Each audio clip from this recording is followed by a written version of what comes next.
When I first went there in the 1990s, it really seemed like an otherworldly place, and most people didn't even know it was somewhere you could go to. It was kind of like going to the moon or something. Being at Cape Royds is incredible because there's 500,000 breeding penguins, plus all the non-breeders that come. There's more than 500,000 birds all over the place, which is pretty remarkable.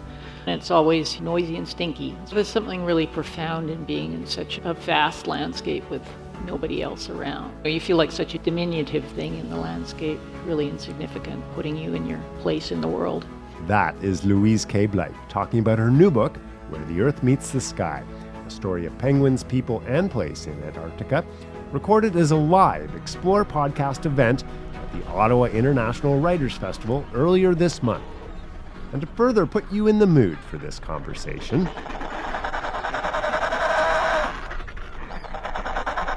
this is the sound of an Adélie penguin colony, which Louise was studying for a summer in Antarctica. I'm putting summer in air quotes for reasons we'll discuss later in this conversation. Louise Blight is a conservation scientist and professor in the Environmental Studies Department at the University of Victoria. Her research focus is seabirds and marine ecosystems. She also serves as co-chair of the Bird Specialist Subcommittee on the Committee on the Status of Endangered Wildlife in Canada. Her new book, Where the Earth Meets the Sky, is a beautiful portrait of the 2.5 months she spent in the early 2000s in Antarctica, studying Adélie penguins with David Ainley, one of the world's leading penguin experts. This is a fascinating conversation, so let's get right to it. Louise has an amazing story to tell. Before we get into Antarctica and penguins and all of that, I'm always curious when I meet someone who's done something fascinating like you or does something fascinating like you, where that spark for adventure came from. And I'm just wondering if you can tell me, what was Louise like as a kid? What were your parents up to? Where did you grow up? Where was that spark from? Yeah, good question. I don't know that I know that myself. One of the pieces of my childhood that I think is relevant is that I was born in England, and then we moved to Scotland, and then we all immigrated to Canada, my family, when I was little. And my dad's job took him to the States after that, and then we moved back to Canada. So I wasn't afraid of moving around anyway. It was something that I was really used to. And I guess as somebody who loved animals, as a little kid, I wanted to be a vet, and then realized, no, I want to be a biologist. And so to me, traveling to remote places was just a way to get to know them in their own worlds. And your dad spent time in the Arctic too, I think, is that right? Yeah, my dad was a really interesting person. He was a marine engineer, aircraft engineer, but he's also a fine artist. And he actually stopped working as an engineer when he was in his late 40s, early 50s to do a fine arts degree, and then ended up working for Coast Guard again in the summers to pay his way through university. So he was working up in the Arctic on buoy tenders, writing back to me about what he was seeing, and I was really inspired by that. I bet. I mean, it just opens that world up to you, doesn't it? Yeah. Mm-hmm. That all leads into an academic career, but why Antarctica? And this is the early 2000s where you wind up down in Antarctica. What is the moment that brings you there?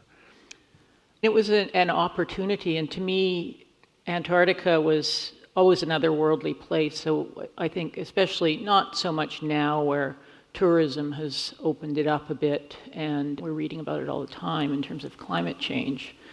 When I first went there in the 1990s on a cruise ship, it really seemed like an otherworldly place, and most people didn't even know it was somewhere you could go to. It was kind of like going to the moon or something. But I'd actually had friends who had worked there, and so through the Antarctic Treaty System, so the Antarctic Treaty is this international treaty system. Many of the world's countries are signed on to it, and that's how Antarctica is governed. And if you're doing research, if you have a base on the continent, then you're a voting member of the treaty system. And so Greenpeace actually built a base at Cape Evans, which is the next cape south from where I'm mostly based in the book. And they had a base there for 2 or 3 years, and it was partly so they could get into the Antarctic Treaty System and start advocating for conservation of Antarctica. Antarctica World Park was their slogan.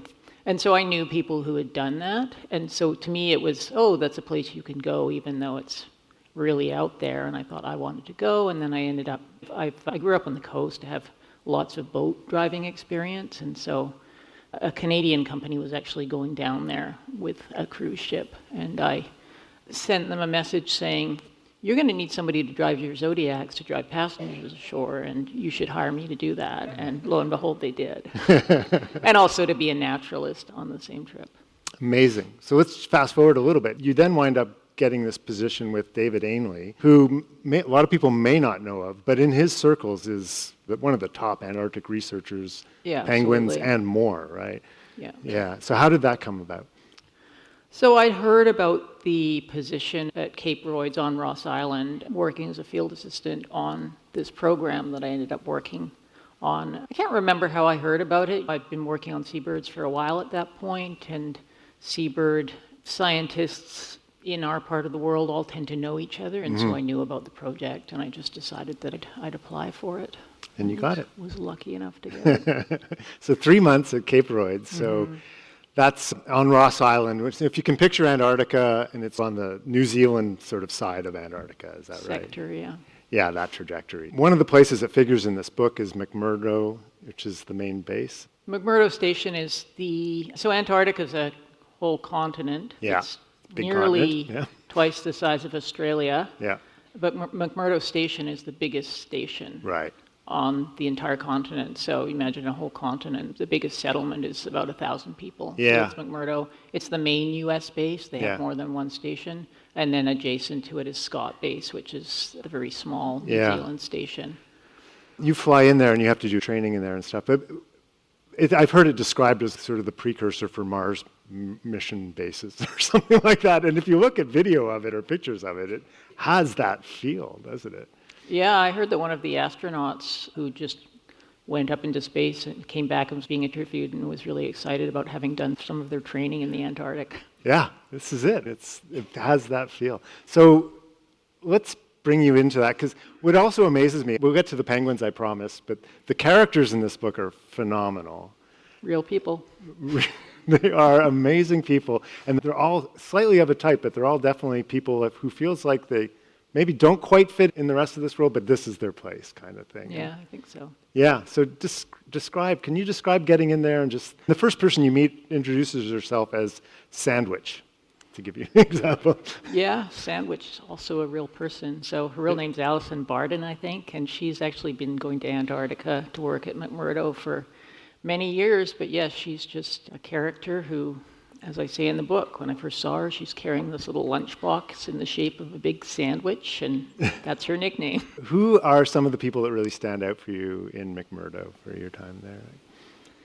I think just the general sense of the place stands out for me as a place with a lot of camaraderie, a place where science is part of daily life, and then where scientists and non-scientists are just all mixed together all the time. The separation of the scientists because you're out doing science in the field and most of the other people are not. But just a great, interesting, genuine group of people. I'm trying to think of one person who might stand out. Can circle back, yeah. Maybe we should just get to David Ainley, who is also, I think, a great character in this book. He's one of the top penguin researchers in the world, and he's certainly one of the most important people in terms of just conservation, I think, in Antarctica. Would that be fair to say? Can you describe who he is? David he's an American penguin scientist. He did his PhD in the Antarctic, kind of back when nobody was really doing much work there, just after not just after, sort of 20 years after the International Geophysical Year, when people had just started working there again, or working there in the modern era. And he's been working on penguins in Antarctica since then for about 40 or 50 years or so. Very committed to conservation, and an eccentric person, as you can imagine someone might be if they spend their whole or half of their life in Antarctica. But a bit of a genius as well, and very silent, not a chatty person. So this is the person I was going to be spending 2.5 months living alone with. You did spend 2.5 months with him, and his lack of conversation does come up frequently in the book. And I remember one point I think you're out somewhere with him, with other people, and you hear him mention 2 months in, I think, that he's got a wife. And you're like... He didn't even mention it. One of my colleagues said, "How's your wife doing, David?" And he's like, "His wife?" We've been living together. I haven't heard about this person. You'd heard about his dog before you heard That's about him. right. I think it was, yeah, incredible. There's a great movie that you recommend in the book, too, called Encounters at the End of the Earth by Werner Herzog, who's absolutely one of my favorite people. But he interviews him in it. And I don't know if you've seen that movie. It's famous as a meme now, especially on Instagram and places, because of the nihilist penguin that disappears into the Antarctic, heading towards the mountains. David's interviewed just before that by Werner Herzog. And he introduces him saying, this is a man who's taciturn, who has not much interest in speaking with humans at this point. And then in voiceover in the middle of that conversation says, I tried to encourage the conversation forward. I wish him luck with that. Yeah, I don't think it went very well. He had an interview, but I don't think David was that chatty with him either. Yeah. I was going to say, though, about David is that the Adélie penguin is one of the best studied species of birds in the world, Yeah. which is quite remarkable given that it's in Antarctica and we know more about it than most other bird species out there, and in large part because of the work that he's done. Other countries as well, like New Zealand and France and Italy, have been studying that species. But he's just an indefatigable churner out of scientific research. Yeah. And around you at this place, too, Ernest Shackleton's hut from his Nimrod expedition is Right there, there. basically, right there. So 1908, and he tried to get to the South Pole. That didn't work. And there's just a lot of these ghosts of mostly horrific expeditions that tried to get to the South Pole in the early part of the last century. And it's a place that definitely has an impact on people in outsized ways, I think. And I'm just wondering if we can get you to read a section of the book that sort of describes maybe that impact for you. So this is a part of the book where I'm talking about my own sort of little struggles with living with just one other person. Who never speaks. Who never speaks, almost literally. And we had a lot of visitors to camp in the end. Not a lot, but we had visitors, so it ended up being this kind of counterplay between having a lot of visitors for 2 days and then silence again for a couple of weeks. It's not as if various levels of friction among remote crew are a new phenomenon, though it was seldom discussed because it went against the popular perception of the day. Examples of interpersonal conflict and even outright antagonism regularly featured in the journeys of the early Antarctic explorers of the heroic age. On the Nimrod expedition's attempt for the pole, which is the expedition for which the hut that David was just talking about was built, Surgeon Eric Marshall wrote of Shackleton and his leadership that he was, quote, like an old woman always panicking, unquote. While expedition member Frank Wild wished in his turn that Marshall, quote, would fall down a crevasse about 1,000 feet deep.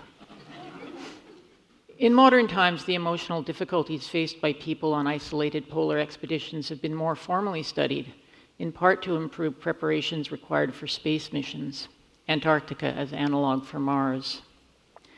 It has also been important to understand these responses from the perspective of better preparing personnel for the often grinding demands of life in Antarctica. In 1984, the commander at Argentina's Almirante Brown Scientific Station reportedly set fire to the base as the season's final supply ship was departing in a desperate bid to avoid another overwinter. Researchers studying the negative mental health aspects of working in remote Antarctic sites have described the small and large irritations that contribute to field camp stress. Say there's somebody you go out to lunch with and you don't notice the way that they eat. But if you ate with that same person day in and day out for 6 months, suddenly the way they chew their food is enough to drive you crazy. One of these researchers, University of Southern California's Larry Palinkas, has said. In a paper in the medical journal The Lancet, he and Canadian co-author Peter Sudfeld noted that, quote, interpersonal conflict and tension is the greatest source of stress in polar expeditions, end quote, and write about the fate of the Greely scientific expedition to the Arctic in the 1880s, in which the crew reportedly resorted to mutiny, suicide, and cannibalism, helped along by personality clashes and poor leadership.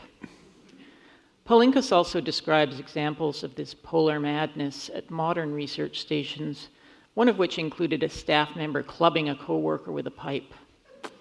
Quote, there was a saying at the station for the remainder of the winter that if you've got a gripe, use a pipe. Palinka said.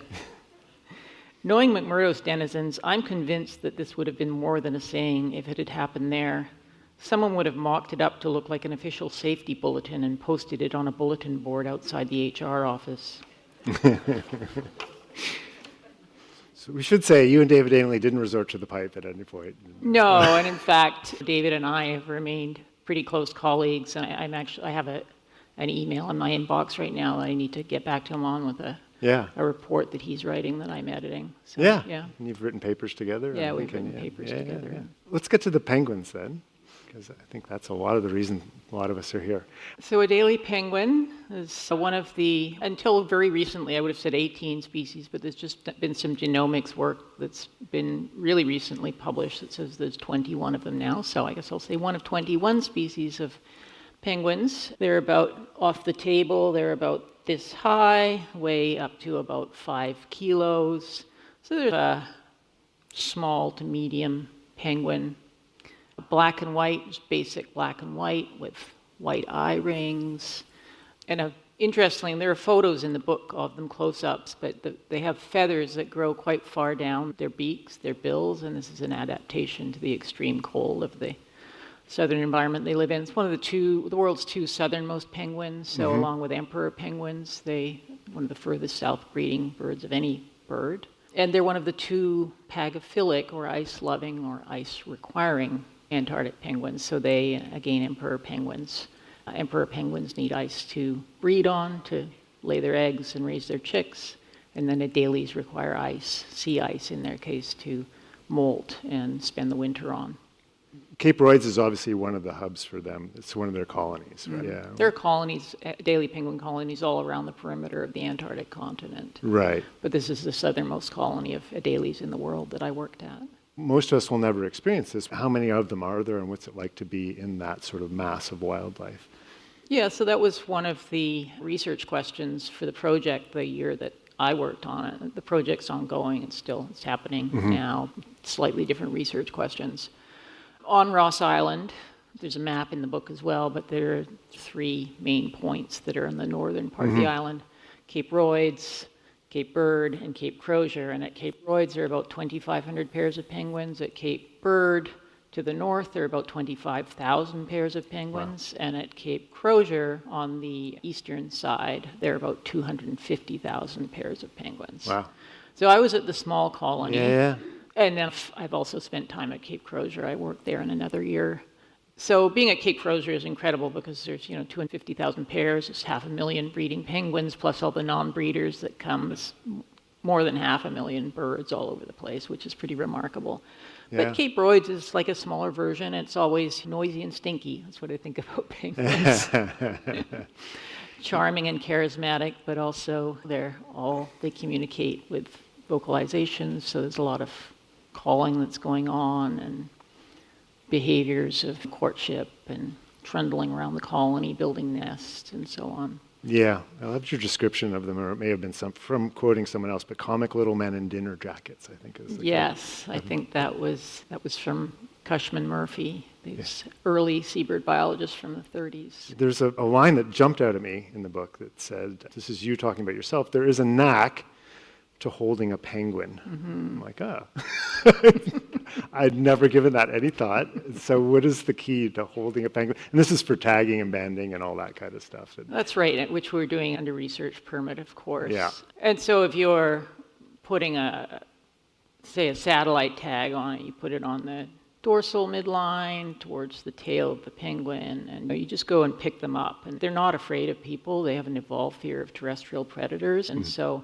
they might struggle a little bit, but you can just put its head under your arm and hold it there and hold its legs while your colleague attaches the device. And if you hold them not too tightly and not too loose, they'll just sit there while you're doing that. But not always. The ones that were annoyed about us being there were quite aggressive, but mostly it's the younger birds. So you have the birds that come to the colony at the start of the breeding season. The males come in first, they build a nest, and the females come in, lay eggs, And then the male immediately starts to incubate because the female is very energy intensive for her. She's produced about 250 grams worth of eggs and they only weigh sort of 3 to 5 kilos. So she immediately goes back to sea to start feeding again and put on her body condition. The male immediately starts incubating. So they're there from the beginning of the season, and then later in the season you get this big influx of young birds that are not going to breed. They all try to breed. Yeah. Not try to, but they're checking out the colony for future years. And they're the ones that are quite aggressive because they're, kind of trundling around without any real focus for their energy. And it's partly fits into the chick rearing phase because the young chicks end up being left by their parents, and it's these young birds whose aggression defends them from the skuas. So yes, those are the... So you have a great description in there about one of them like grabbing you with his beak and then just battering your knees with his fins. Flippers, yeah. Flippers, yeah. Which you think wouldn't be bad, but super painful, right? Really painful. In fact, I have an old colleague who used to be down there in the dog sledding days, and I've heard him tell stories about how emperor penguins, which are a lot bigger, they're just this high, how they would drive off attacks by sled dogs, which are pretty aggressive beasts. And emperor penguins could drive them off with their flippers.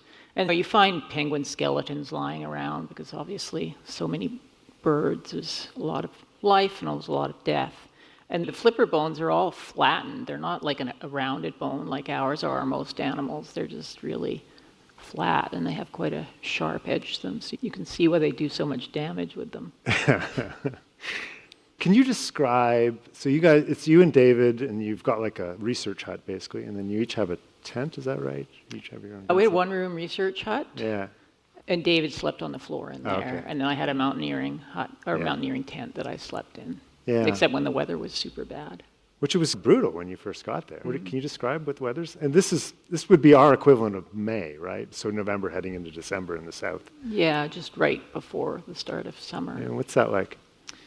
Well, you're still on the cusp of winter going into spring, into summer, and the seasons are all really compressed there. 24 hours of daylight, the sun's up, but it's still really windy and stormy. We had a lot of stormy days at that initial couple of weeks, and also a hurricane, so that was quite something to live through. What does a hurricane look like in Antarctica? Well, another thing I write about in the book is in a previous year, colleagues who I know from northern seabird work were working at Cape Royds doing the same thing that I did in the year in the book. They had a polar haven, which is the same kind of canvas Quonset hut, kind of half cylinder shaped thing.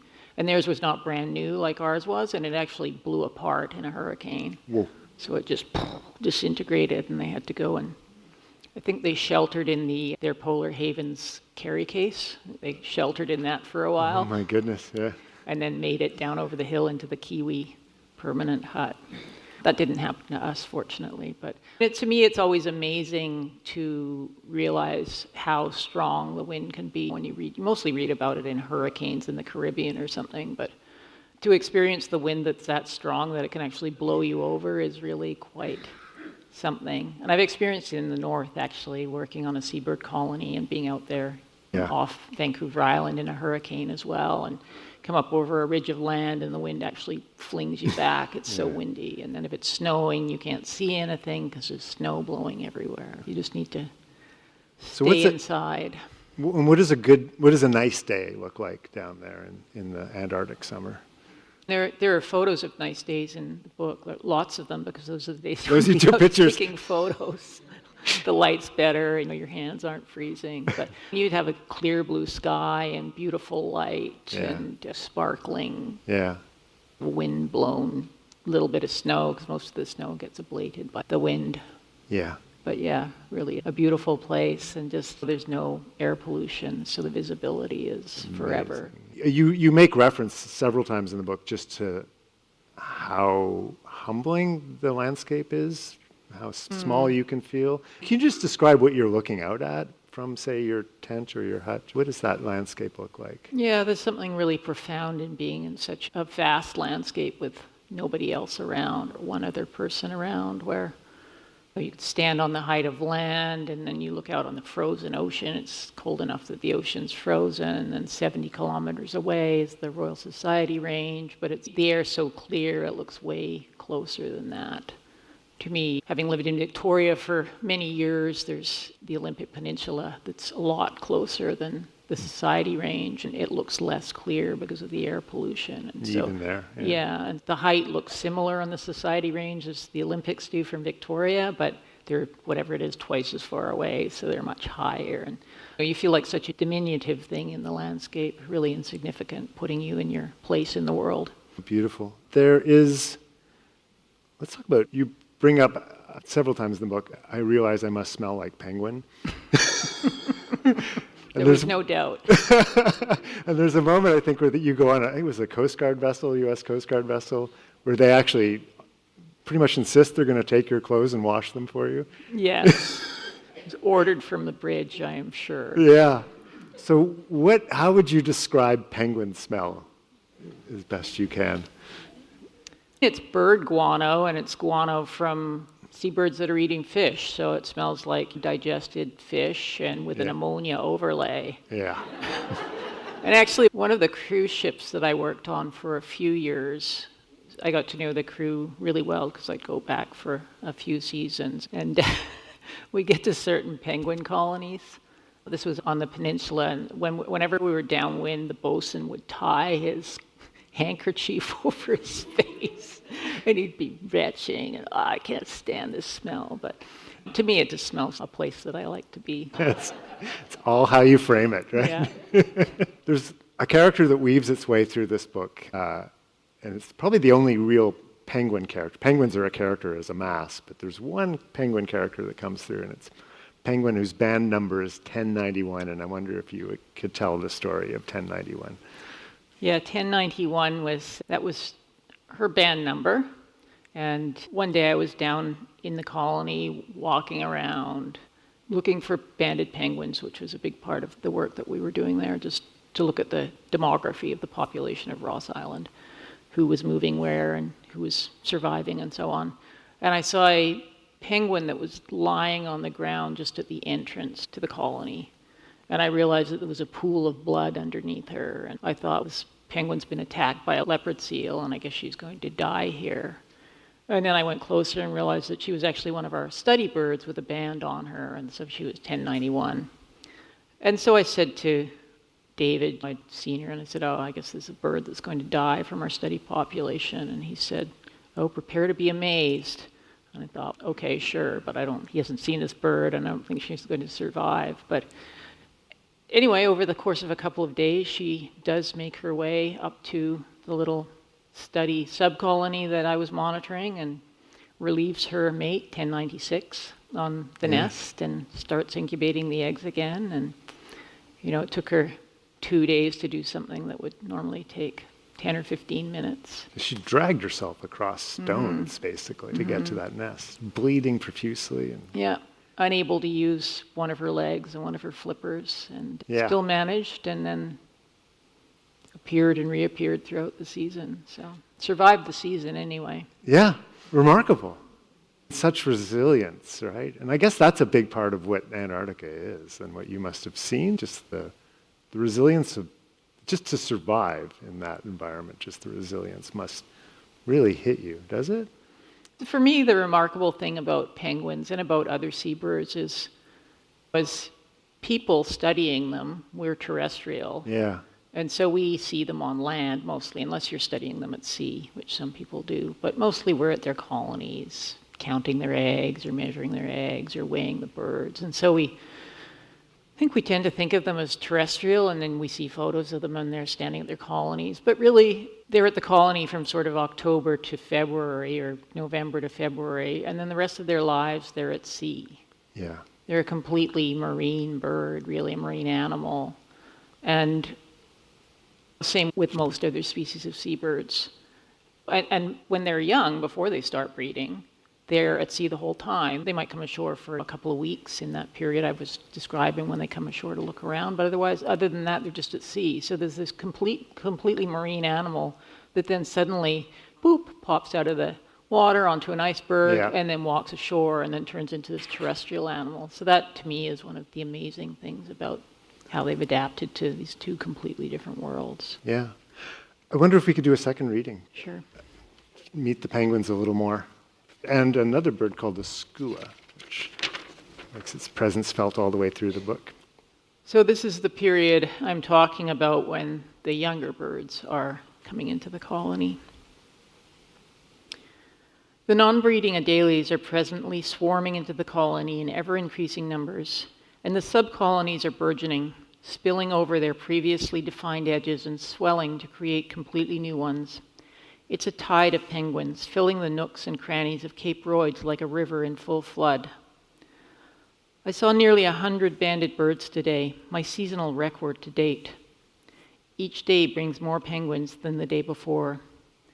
The original breeding birds, those that started off the season in November or even October, quietly brood their chicks or put the finishing touches on incubating their eggs.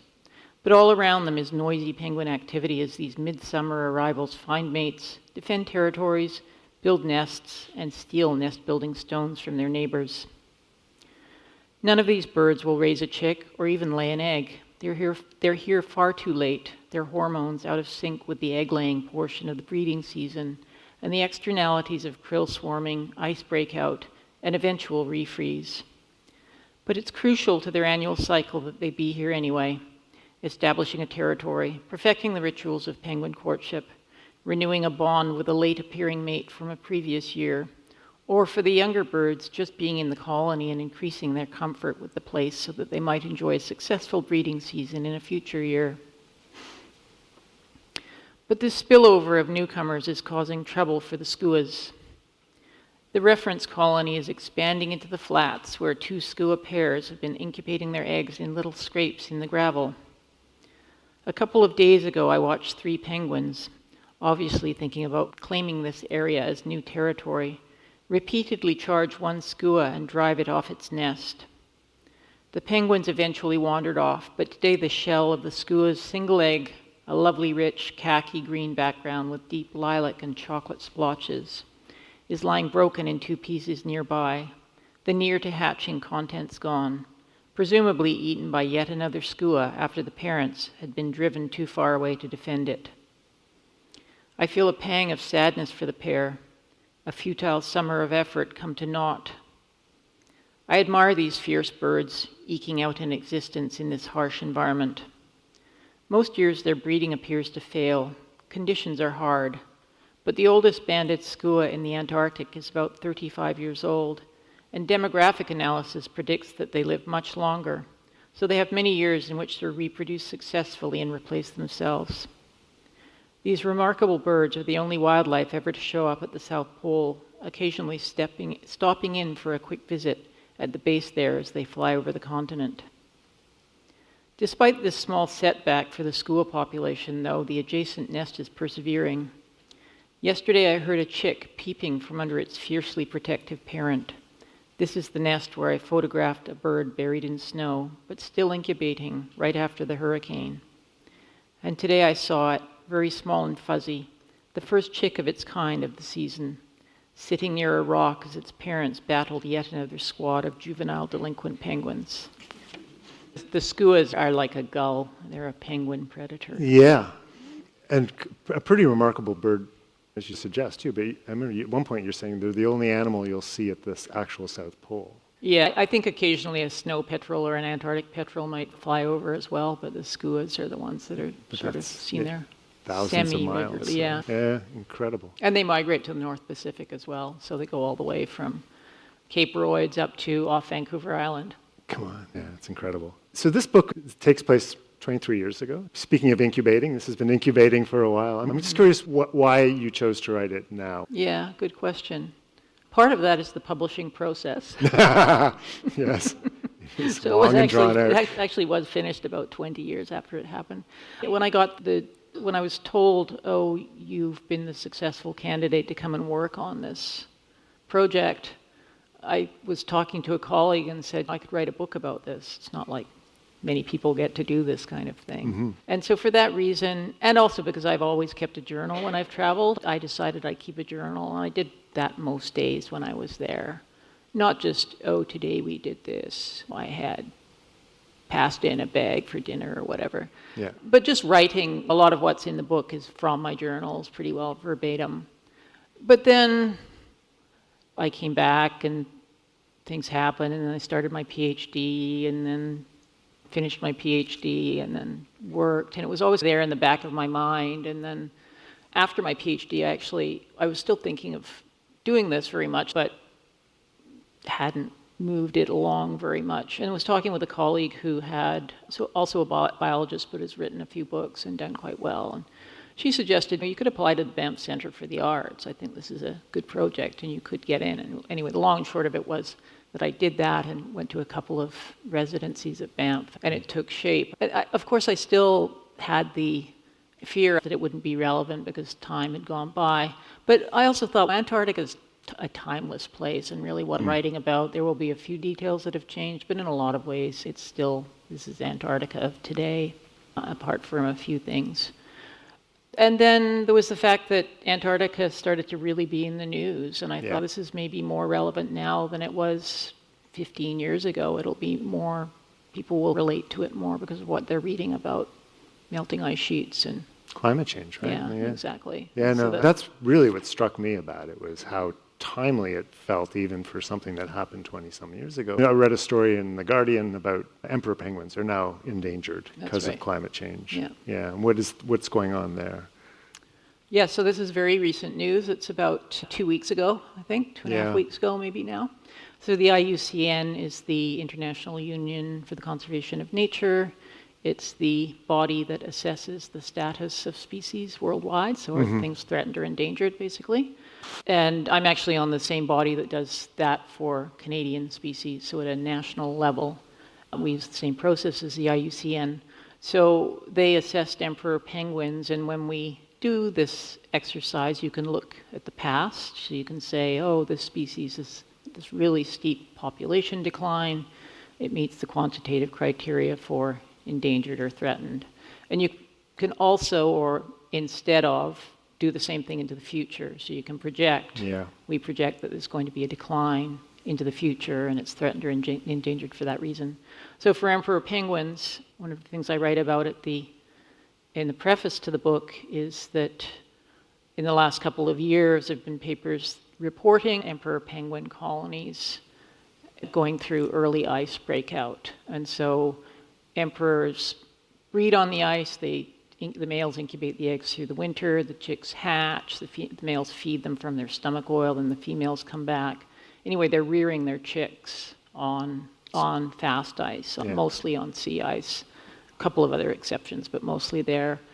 And then the chicks grow up and molt into their adult plumage and then leave the ice. But because of climate change, because of warming trends and also increased wind, the sea ice has been breaking out early at some colonies. And so the chicks have to go into the sea before they're in their adult plumage, and they either freeze to death or drown. And that's happened at more than one colony. And so going back to the IUCN criteria, this is projected to going to be causing up to a 50% decline of emperor penguins in the world over the next 3 generations of the species, and that's why they're assessed as endangered, specifically because of climate change. Yeah, and you hear one of the challenges with climate change that's happening now is it's so rapid that adaptation isn't really possible, and is that the case here? Who knows? We should do more about climate change as a society, not try and find out, but that's a good question. Another thing I read about in the book is that a couple of the papers that have reported this also reported at least one colony. The birds came back the next year, and they're not in the same place every year. Like at Cape Royds, the Adélies are always in exactly the same spot, but the ice conditions change, and so they move around on the ice with their colonies. And so at one colony, for example, they were further into the ice, and so they were in a spot, I think higher up on a frozen iceberg or something, so they were in a spot where they weren't going to be affected by that. So Sure, maybe they'll adapt, or some colonies will, but it's pretty awful that human-caused effect is that there's this mass mortality of these chicks. And in a way, seabird demography's set up for that, because seabirds have kind of boom and bust years for many species. But you can't have those bust years year after year. It's going to affect the population. Beyond the science and the research you did down there, what do you feel like you learned the most from that 2.5, 3 months? Oh, a few things. Endurance, patience. I had worked at seabird colonies in very remote places before that. It's partly why I ended up getting the job. So I already knew about that, but it's a completely different order of that sort of thing when you are so isolated. Your camp is isolated, but even town, McMurdo Station, is so isolated. But I guess I'll recommend another book with the author, I think, paraphrased maybe what I learned there. It's a remarkable book. It's called A Woman in the Polar Night, written by a woman called Christiane Ritter. It's an Austrian woman, wrote it in, I think, 1938. And apparently it has never been out of print in Germany. Oh, wow. It's very popular. And she was an Austrian woman married to a man who was a trapper, a fur trapper in Svalbard. And she goes up to Svalbard just to live for a year with her husband and one other trapper. Yeah. And the book is just this beautiful sort of meditation on the days, like the kind of nothingness of the days that I describe here, except I was working, but she's living in this tiny little hut, no people around at all in the winter, and it's just describing the arrival of the ice and the departure of the eiders and waiting for the polar bears to come back, because they knew that would mean the seals were coming back and they could eat a seal, and the beauty of the northern lights, and just this meditation on what it's like. And so she lived to be very old, and I think she was interviewed in her 90s and said, a year in the Arctic should be compulsory for everybody, and then people would know what's really important in life. It narrows it down to the essentials, doesn't it? That's right. It really does. What gives you hope when you're talking about this? Hope is an interesting concept. If you're interested in social change or conservation, any of those sorts of things, to me, hope is just, it's an action. So you're active, and being active and participating in things means that you help to direct where society or conservation or whatever goes. And so I suppose doing science gives me hope, and seeing people around me who are engaged in advocating for various kinds of change. It's a muscle you have to flex. That's right. I'd love to open it up to questions to the audience, if that's good with you. There's a gentleman, I think you had your hand up first back here. Paul Beckwith, climatologist. So I love your title, Where the Earth Meets the Sky, but I think more scientifically accurate would be Where the Earth Meets the Stratosphere. Because interestingly, the stratosphere, like we're living in the troposphere where all weather happens, the upper atmosphere, it's 17 kilometers above the equator. It's only 7 kilometers above the polar regions. And there's a mountain in Antarctica going up about almost 5 kilometers. So the stratosphere is only about 2 kilometers above the Earth, right? So I just love your title, and just wondered whether you thought of that at all in coming up with your title. Yeah, my publisher wouldn't have gone for Where the Earth Meets the Stratosphere. Although, yes, that is more accurate. I had a pretty workaday title as a working title, and they said, no, we want something that's different. So go and think about what you want to call it. And to me, it was a sort of a description of the physical reality of the place when there's a whiteout and you can't see the horizon, and it's like being inside a ping pong ball or something, and there's just this blur, and you don't really know where the Earth does meet the stratosphere. But also more like a metaphor for the sort of physical reality of the world meeting a more spiritual one of life meeting death and so on. There's a lot of death in the book, and life as well. Reality of being at a seabird colony. There's a woman over here. Hi, I was in Antarctica back in November on a Viking expedition ship, which my husband works on as a historian. And we were there for about 9 days. We had 3 landings on the peninsula and 2 or 3 on islands, including Half Moon Bay, where I saw some Adélies. And they seem like really curious creatures with us, although we weren't supposed to get near them as tourists. So I'm wondering what you think about tourism today compared to when you were there back in the early 2000s.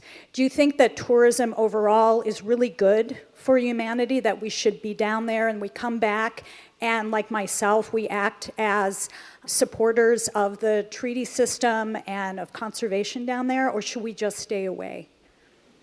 Thank you. Yeah, that's a good question. I always think, who am I to tell people to stay away when I've worked down there? Tourism certainly needs to be regulated there. I think that IATO, the International Association for Antarctic Tour Operators, actually does even though it's an industry association, I think it does a reasonable job for its members, but I don't know if it's still the case there are non-member ships going down there, but those non-member ships should not be going down there. On the other hand, under the Antarctic Treaty, again, particularly if ships are a member of IATO, human behavior is regulated quite a lot, quite strictly. And I've certainly seen people really change. I didn't know them, I don't know how much they changed, but passengers on ships that I worked on, you could see them having this aha moment of, wow, what we do as people really affects where we are. And it's just so apparent in Antarctica as this vessel moving through this vast space. There's nobody else around, and then your footprints on the beach. Don't step on the moss or the lichens or whatever, because you're going to destroy something that'll take 100 years to grow back. So I really have seen people become really aware of what human impact is in the world through being there. And you brought it up yourself, you come back as an ambassador to protect Antarctica. So that's the pro side of people going there anyway. Great. One more?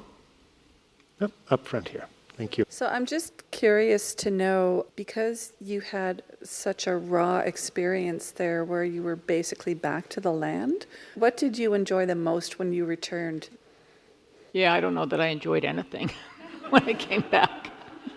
I really missed it. In the book, I write about sort of the culture shock you get coming back to the real world, as we call it. It's great to come back and be able to eat different food and have it be dark outside, see different birds, that sort of thing. But I really missed the solitude, and I guess missed the work to some extent, but still do various aspects of seabird research. I guess immediately after that, I just missed the kind of community there and the place and being with the birds and so on. It's a very pared down, minimalist life without stuff everywhere. Great. Louise, Blight, thank you so much for this, and thank you so much for this book, and it's wonderful to have you here at the Ottawa Writers Festival and on the Explore podcast. Thanks, David. Yeah. Thank you. Thanks to all of you for listening. And thanks to our friends, Sean Wilson and crew at the Ottawa International Writers Festival for making this happen. This is our third year doing live podcast events with the festival. It is always such a great experience, really a lot of fun. To learn more about it and upcoming events, go to writersfestival.org. And if Louise's story from Antarctica left you wanting more polar exploration, dig back into the Explore archives to episode 50 for our conversation with Students on Ice founder and RCGS fellow Jeff Green. After decades leading expeditions to the Arctic and Antarctic, Jeff reflects on why these remote places have the power to transform not just science, but people as well. And finally, a reminder that you can get Canada's #1 subscription circulation magazine, Canadian Geographic, just nominated for 6 National Magazine Awards, for only $28.50 a year. Go to cangeo.ca/subscribe to sign up. You'll be happy that you did. It's always a great read. We've got our canoe series coming up next. Summer is getting close. Until next time, when we'll explore again, I'm David McGuffin. I think right now we're enjoying very much looking back at the Earth, and it's just a fantastic experience, and I just can't wait to get back and start telling people We about left it. Simpson about June the 10th with the Fur Brigade, consisting of a number of yacht boats, each manned by 10 voyageurs. For us Inuit, it means that Inuit oral history is very strong. And we flew low over every inch of the country that could be. We were hoping that he would fire at us. I guess 160 dives or so. There are shrimp fish swimming around outside. It's just fabulous here. Well, I'm a first for Canada.